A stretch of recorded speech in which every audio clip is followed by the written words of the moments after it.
Hello दोस्तों, मैं सत्यम दुबे आप सबका स्वागत करता हूं। आज के सेशन में हम लोग पढ़ेंगे आयत, वर्ग और त्रिभुज के प्रश्न एवं हल। तो जितने भी प्रश्न आपको इस स्क्रीन पे दिख रहे हैं, जैसा कि आप लोग देख पा रहे हो, अब आप लोग खुद डिसाइड कर लो इनमें से कौन सा क्वेश्चन आपको आता है, इनमें से कौन सा क्वेश्चन आपको नहीं आता है। तो ये सारी चीज को आप डिसाइड कर लो। हम लोग आज के सेशन में पूरा का पूरा क्वेश्चन आंसर को करेंगे, कैसे इन क्वेश्चंस को लगाया जाता है, कहां पे प्रॉब्लम्स हो सकती है, कहां पे नहीं हो सकती है। तो ये सारा का सेशन हम लोग करेंगे, पूरा क्वेश्चन हम लोग लगाएंगे इस वीडियो में। एंड दोस्तों, तब अगर आप लोग पहली बार आए हो तो प्लीज चैनल को सब्सक्राइब कर दीजिए, प्रेस द बेल आइकन, जिससे आपको टाइम टू टाइम नोटिफिकेशन मिलता रहे। और डिस्क्रिप्शन बॉक्स में इसके पहले कॉन्सेप्ट्स की पूरी लिंक दी हुई है, उसमें इंग्लिश की पूरी प्लेलिस्ट आपको मिल जाएगी, उसमें आपके एजुकेशन सब्जेक्ट की पूरी प्लेलिस्ट मिल जाएगी। सो उनको जाके देखिए और समझिए। हम लोग स्टार्ट। तो हम देखते हैं अपना क्वेश्चन आंसर जैसा कि दिया गया है। यहाँ पे पहला क्वेश्चन लिखा गया है, एक त्रिभुज का आधार 5 सेंटीमीटर है। देखो, अगर एक आप यहाँ पे ट्रायंगल देख पा रहे होगे तो इसका आधार कितना क्या है। याद रखना कि जब भी आपको आकृतियाँ दी हों तो उनका जो भी उसमें आपको मिलेगा, चाहे उसका आधार मिलेगा चाहे उसकी ऊंचाई मिलेगी, उनका मात्रक सेम होना चाहिए। तो यहाँ पे आप लोग देख पा रहे होगे कि इसका आधार कितना है, 5 सेंटीमीटर है, लेकिन ऊंचाई क्या लिखा गया है, 15 मिलीमीटर है। और इसको चेंज करने के लिए मैंने एक स्पेशल वीडियो आपको डाला है कि कैसे हम मिलीमीटर से सेंटीमीटर चेंज करेंगे, कैसे सेंटीमीटर से मिलीमीटर चेंज करेंगे।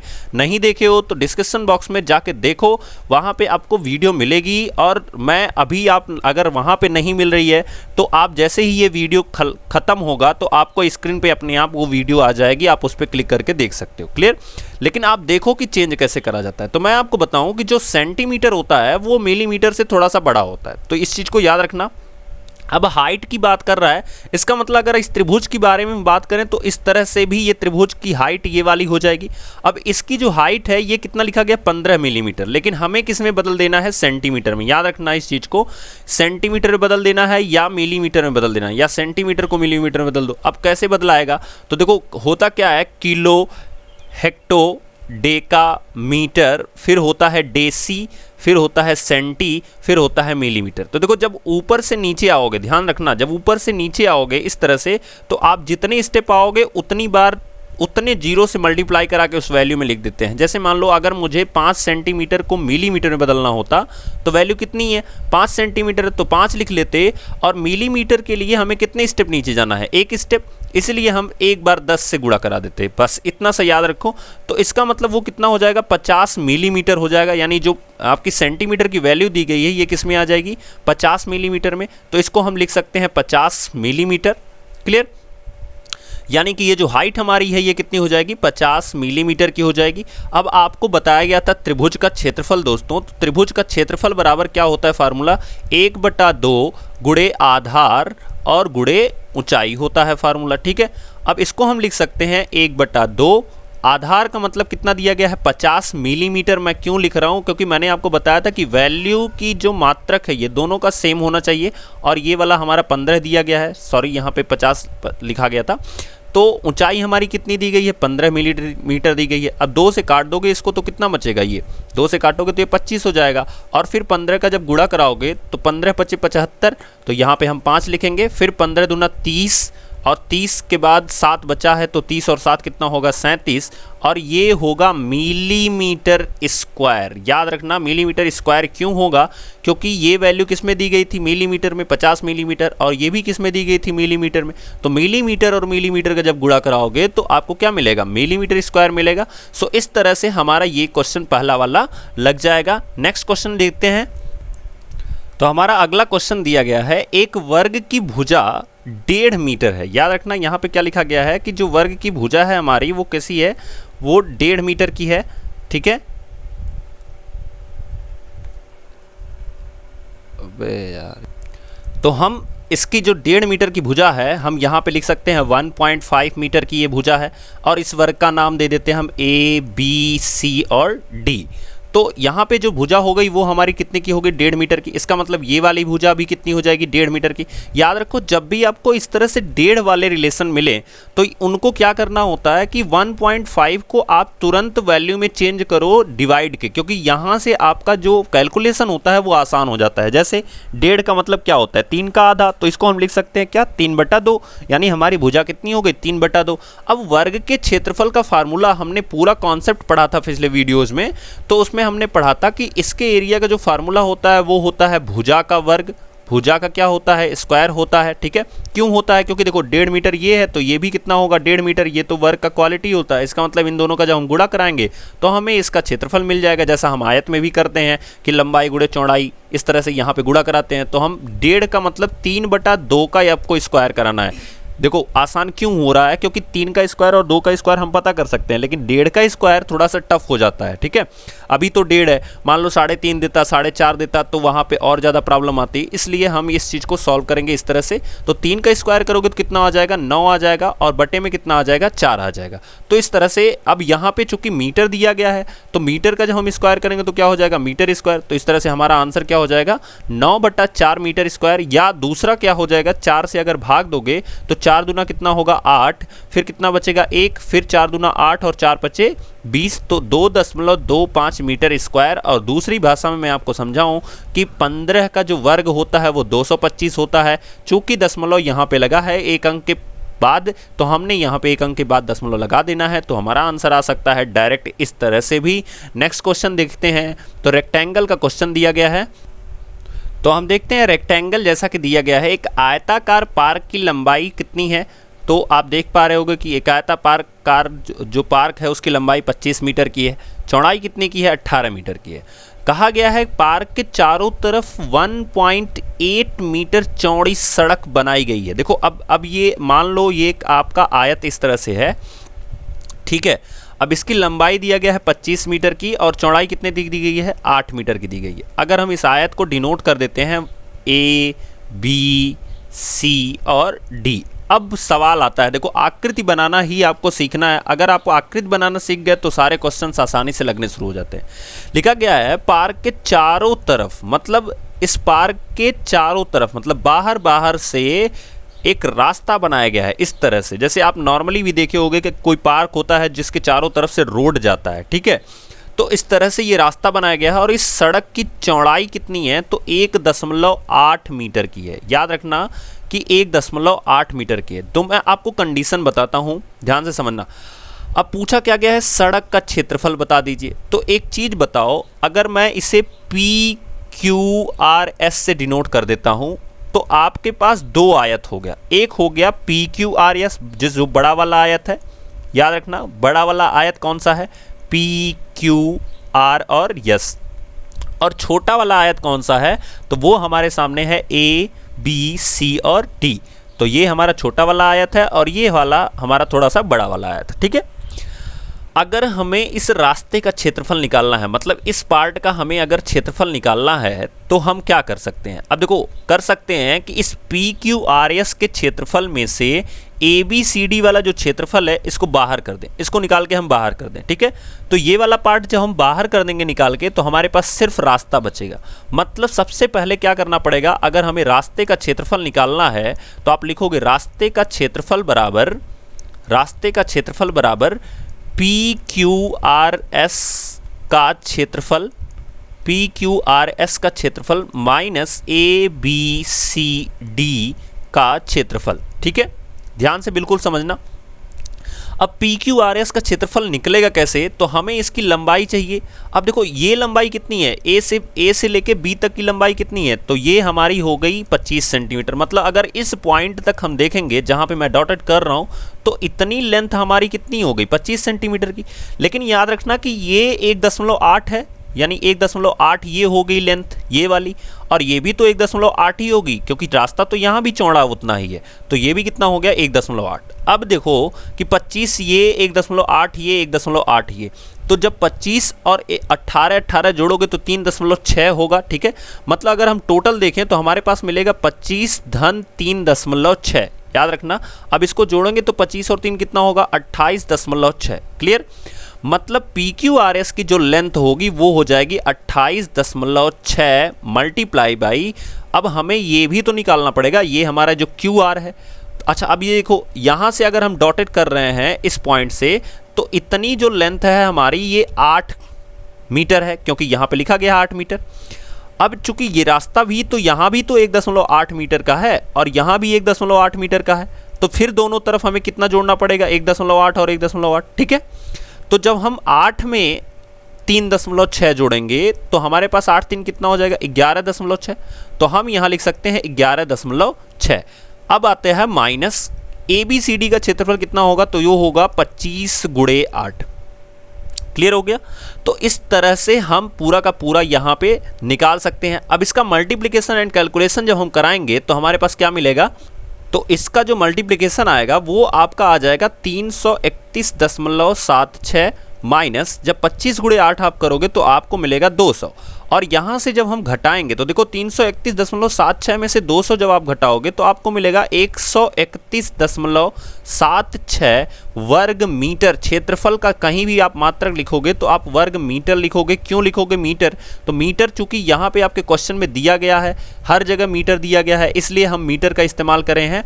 अगर वहाँ पे सेंटीमीटर देता तो हम सेंटीमीटर लिखते, लेकिन वर्ग आप हमेशा लिखोगे, इस चीज़ को याद रखना। तो जो आपके रास्ते का क्षेत्रफल आएगा वो आएगा 131.76। अब दूसरी भाषा में मैं आपको समझाऊं कि जब भी आपका रास्ता किसी भी आयत के बाहर बना होता है, जैसे मान लो ये आयत है और आपका रास्ता इस तरह से जा रहा है चारों तरफ से, तो याद रखना हमेशा कि ये तो छोटा वाला आयत है या पार्क है, जो भी चीज़ है, तो जो बड़ा वाला आयत या पार्क की लंबाई होगी, देखो गेम यहीं फंसता है। फाइनली रास्ते का क्षेत्रफल कब निकलेगा, जब हम क्या करेंगे कि PQRS में से इस ABCD को बाहर निकालेंगे। बिल्कुल ध्यान से समझना, ये सब जो बना है ना हमारे सामने, ये सब बिल्कुल सोचने की टेंशन ही नहीं रहेगी।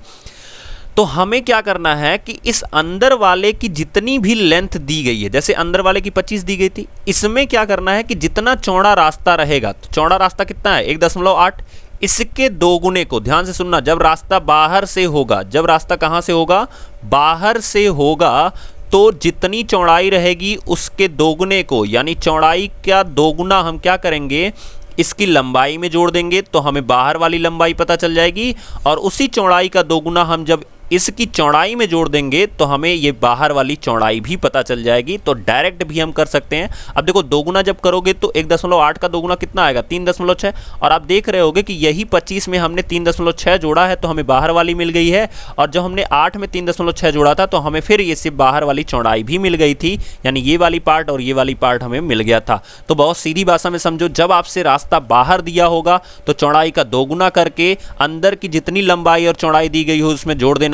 अगर रास्ता अंदर दिया होगा, ध्यान से सुनना, अगर रास्ता कहां दिया होगा, अंदर दिया होगा, तो हमें क्या करना पड़ेगा कि चौड़ाई का दोगुना वहां भी करेंगे, लेकिन हम माइनस करेंगे। फिर हम इस वैल्यूज में से क्या करेंगे, माइनस करेंगे। जो वैल्यू हमें पहले दी गई होगी, जैसे हमारा दिया गया, सॉरी यहाँ पे मैंने 8 ले लिया है, यहाँ पे 18 दिया गया है, तो आप लोग 18 से लगा के देख लेना दोस्तों, ये थोड़ी सी मिस्टेक हो गई है, तो 18 लगा के देख लेना। तो यहाँ पे जब हम अंदर दिया रहेगा रास्ता तो हम इसको क्या करेंगे कि माइनस कर देंगे, तो हमें अंदर वाली चीज, जैसे अंदर वाला रास्ता कैसे होगा, जैसे मान लो ये ABCD आपका एक ट्रायंगल हो गया, सॉरी रेक्टेंगल हो गया, तो इसमें क्या होगा, जब अंदर रास्ता होगा तो इस तरह से रास्ता होगा, ठीक है, मतलब ये वाला रास्ता होगा, ये जैसे पार्क के अंदर भी रास्ता होता है। तो अब इस अंदर वाले रास्ते में क्या होगा कि इस पार्क से छोटी लेंथ होगी इसकी, अब हमें इसको बाहर निकालना है, मतलब इसकी लेंथ छोटी होगी, इसलिए हम इसका दोगुना करके माइनस कर देंगे, और अगर रास्ता बाहर दिया गया होगा तो हम उसमें प्लस कर देंगे। तो ये था हमारे तीसरे क्वेश्चन का सॉल्यूशन। नेक्स्ट क्वेश्चन हम लोग देखते हैं। तो ये क्वेश्चन आप लोग देख पा रहे होगे, इसमें पूछ लिया है अंदर का गेम। लिखा गया है एक वर्गाकार मैदान की एक भुजा 28 मीटर लंबी है। तो अगर हम वर्गाकार मैदान लेंगे दोस्तों तो उसकी चारों भुजाएं समान होंगी, यानी अगर ये 28 है तो ये भी कितना होगा 28 ही होगा, ये भी 28 ही होगा, और ये भी 28 ही होगा। अब ध्यान से समझो, आगे लिखा गया है यदि मैदान के अंदर चारों भुजाओं के साथ 2 मीटर चौड़ा स्थान वाहनों के लिए सुरक्षित रखा गया है। अंदर, मैदान के अंदर 2 मीटर चौड़ा, तो अगर हम लंबाई लेंगे यहाँ से 2 मीटर तो ये यहाँ पर पहुँच जाएगा, इधर से 2 मीटर हम लेंगे तो यहाँ पे, फिर इधर से भी 2 मीटर हम लेंगे क्योंकि चारों भुजाओं से कहा है उसने, तो 2 मीटर हम इधर से भी लेंगे। अब अगर इसी को आप ज्वाइन कर दो इस तरह से तो आपको फिर एक वर्ग मिल जाएगा। ध्यान से समझना इस चीज़ को, और यही चीज़ मैंने अभी पिछले क्वेश्चन बताया है। अब हमें अंदर का गेम बताना है। हमसे क्या पूछा गया है कि सुरक्षित छोड़ा गया है, मतलब इन जगहों पे जो हैं वो वाहन खड़े होते हैं, मतलब यहाँ पे कौन से चीज़ें खड़ी होती हैं, वाहन। अब हमसे पूछा गया है तो शेष मैदान का क्षेत्रफल बताइए। तो आपको क्या करना है, देखो PQRS आपका बड़ा वाला हो गया और ABC और D क्या हो गया, छोटा वाला हो गया। हमको ABCD का क्षेत्रफल बताना है। तो बहुत ध्यान से समझना कि अगर हमें ABCD की लंबाई चौड़ाई पता चल जाए तो हमारा क्षेत्रफल निकल जाएगा। मैंने क्या बताया था कि चाहे जितना रास्ता दिया गया हो चौड़ा, पहला काम हम करेंगे उसका दोगुना। तो कितना दिया गया है, 2 मीटर का चौड़ा, तो अगर हम इसका दोगुना करेंगे तो हमारे पास कितना आएगा, 4 मीटर। तो हम लिखेंगे, देखो हम लिखेंगे शेष भाग का हमसे क्षेत्रफल पूछा है ना, तो शेष मैदान ABCD का क्षेत्रफल बराबर, शेष मैदान ABCD का क्षेत्रफल बराबर अब अगर मैं ABCD आपको बाहर निकाल के रख दूं, यहाँ पे निकाल के रख दूं, तो ABCD कुछ इस तरह से बनेगा। मैंने क्या कहा था कि अगर ये 28 दिया गया है, ध्यान से समझना, तो ये पूरा 28 है ना। अब 2 मीटर इधर से भी कम हो रहा है, 2 मीटर इधर से भी कम हो रहा है, इसीलिए तो मैंने बताया था कि उसका दोगुना करके सीधे माइनस कर देंगे। तो ये कितना हो जाएगा, 24 हो जाएगा आपका। अगर आप ध्यान से देखोगे तो ये कितना हो जाएगा, 24 हो जाएगा। अब ये 24 हो गया तो फिर ये भी तो 28 था, तो 2 मीटर इधर से भी निकल रहा है और 2 मीटर इधर से भी निकल रहा है, तो ये भी हमारा कितना हो जाएगा, 24 हो जाएगा। तो शेष भाग का जो क्षेत्रफल आएगा दोस्तों वो आ जाएगा आपका AB गुणे BC कह सकते हो। तो दोनों की वैल्यू कितनी आ रही है, 24 ही आ रही है, इसलिए 24 गुणे 24 करेंगे और 24 गुणे 24 की वैल्यू कितनी आती है, 576 वर्ग। अगर वो मीटर में दिया है तो हम मीटर लिखेंगे, अगर नहीं लिखा है तो नहीं लिखेंगे। तो ये सीधा सा कॉन्सेप्ट था। जब भी रास्ता अंदर की तरफ हो तो वो जो छोटी सी आकृति बनेगी उसमें से हम दोगुना करके माइनस कर देंगे सीधा सीधा। तो हमारा आंसर कितना हो गया, 576 वर्ग मीटर। तो नेक्स्ट क्वेश्चन देखते हैं। अगला क्वेश्चन दिया गया है, एक आयत की लंबाई 4 मीटर की है और उसकी चौड़ाई कितनी है, 2 मीटर की है। ठीक है, आयत की लंबाई हमारी कितनी है, 4 सेंटीमीटर की है और चौड़ाई 2 सेंटीमीटर की है। तो आयत किस तरह से होता है, तो आपका इस तरह से आयत होता है, मतलब इसकी लेंथ और विड्थ अलग अलग होती है। तो ये 4 सेंटीमीटर हो गया और ये 2 सेंटीमीटर हो गया। नाम देखो हम कैसे देते हैं, मैंने अपने पहले ही सेशन में इस बारे में बताया था कि हम नाम इस तरह से देते हैं। तो इसका क्षेत्रफल कितना हो जाएगा, क्षेत्रफल बराबर होता है लंबाई गुणे चौड़ाई, यानी लेंथ इनटू ब्रेथ। तो लेंथ हमारी कितनी दी गई है, 4, और चौड़ाई कितनी दी गई है, 2, तो 4 दूना 8 सेंटीमीटर स्क्वायर, तो 8 वर्ग सेंटीमीटर हमारा आंसर होगा। नेक्स्ट क्वेश्चन देखते हैं। क्वेश्चन दिया गया है, एक कमरे के दीवार की लंबाई तथा ऊंचाई 15 मीटर तथा 10 मीटर की है। तो मान लो दीवार की लंबाई और ऊंचाई अगर हम देखें तो आप लोग इस कमरे में, जिस कमरे में बैठे होगे, तो इस तरह से एक खड़ी हुई दीवार मिल रही होगी। अगर उसको हम ABC और D मान लें तो ये हमारी लंबाई दी गई है 15 की और ऊंचाई दी गई है 10 मीटर की। तो उस दीवार का जो क्षेत्रफल आएगा दोस्तों वो कितना आ जाएगा, तो वो आ जाएगा 15 गुणे 10 बराबर 15 दहा में कितना आ जाएगा आपका 150 वर्ग मीटर उसका क्षेत्रफल आ जाएगा। तो इस चीज को बिल्कुल ध्यान से लिखिएगा, समझिएगा। नेक्स्ट क्वेश्चन दिया गया है, एक समकोण त्रिभुज का आधार 6 मीटर है, ऊंचाई 4 मीटर है, त्रिभुज का क्षेत्रफल बताइए। तो समकोण त्रिभुज आपका इस तरह से बनता है, बिल्कुल ध्यान से समझना। तो इस तरह से समकोण त्रिभुज बनता है ABC। तो समकोण त्रिभुज का आधार कितना दिया गया है, तो दिया गया है 6 मीटर की, तो हमने लिख लिया। ऊंचाई कितनी दी गई है, 4 मीटर की। त्रिभुज का क्षेत्रफल बराबर फार्मूला क्या होता है, तो क्षेत्रफल बराबर फार्मूला होता है 1/2 गुणे आधार और गुणे ऊंचाई। ठीक है, अब हम लिख सकते हैं 1/2, आधार की वैल्यू कितनी दी गई है 6 मीटर की, फिर ऊंचाई की वैल्यू कितनी दी गई है 4 मीटर की, 2 से काटोगे 3 हो जाएगा और ये 4 3 कितना हो जाएगा 12 मीटर स्क्वायर। तो ये था पूरा का पूरा सेशन, पूरा का पूरा क्वेश्चन आंसर। इसके बाद हम लोग पढ़ेंगे नेक्स्ट चैप्टर को नेक्स्ट सेशन में। और अगर आप लोग अभी तक चैनल को सब्सक्राइब नहीं किए हो तो प्लीज़ ज़रूर से ज़रूर चैनल को सब्सक्राइब कीजिए, लाइक कीजिए एंड शेयर कीजिए अपने दोस्तों के पास, जिससे उनको भी आसानी हो सके इस समय में क्लासेस को पढ़ने से। तो हम लोग मिलेंगे नेक्स्ट सेशन में नेक्स्ट चैप्टर के साथ। तब तक ले थैंक यू सो मच।